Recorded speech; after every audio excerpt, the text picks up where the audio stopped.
ഞാൻ പറയാൻ പോകുന്ന 7 ലക്ഷണങ്ങൾ ഒന്ന് നോക്കൂ. ഇതിൽ 3 നിങ്ങൾക്കുണ്ടെങ്കിൽ നിങ്ങളൊരു മൊബൈൽ അഡിക്റ്റാണ്. ഒന്നാമത്തെ ലക്ഷണം, വേക്കപ്പ് ചെയ്ത ഉടനെ തന്നെ ഫോൺ നോക്കുന്നത്.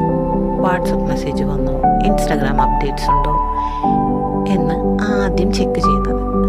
രണ്ടാമത്തേത്, ഒരാവശ്യത്തിന് ഫോൺ എടുത്താൽ അത് കഴിഞ്ഞിട്ടും സ്ക്രോൾ ചെയ്യുന്നത്.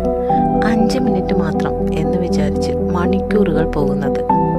മൂന്നാമത്തേത്, ഫുഡ് കഴിക്കുമ്പോഴും വാഷ്റൂമിൽ പോകുമ്പോൾ പോലും ഫോൺ വേണം. ഫോണില്ലാതെ ഒന്നും ചെയ്യാൻ പറ്റാത്ത അവസ്ഥ. നാലാമത്തേത്, ഫാമിലി അല്ലെങ്കിൽ ഫ്രണ്ട്സ് കൂടെ ഉണ്ടായിരിക്കുമ്പോൾ ഇടയ്ക്കിടെ ഫോൺ നോക്കുന്നത്. റിയൽ ലൈഫ് കോൺവെർസേഷൻ കുറയുന്നു. അഞ്ചാമത്തേത്, ഡെയിലി സ്ക്രീൻ ടൈം 4 മുതൽ 6 മണിക്കൂർ വരെ അല്ലെങ്കിൽ അതിലും കൂടുതൽ. ഇത് അറിയാതെ തന്നെ ഒരു ഹാബിറ്റായി മാറുന്നു. ആറാമത്തേത്, ലേറ്റ് നൈറ്റ് ഫോൺ യൂസ്. ഇനി 5 മിനിറ്റ് എന്ന് പറഞ്ഞ് മണിക്കൂറുകൾ സ്ക്രോൾ ചെയ്യുന്നത്.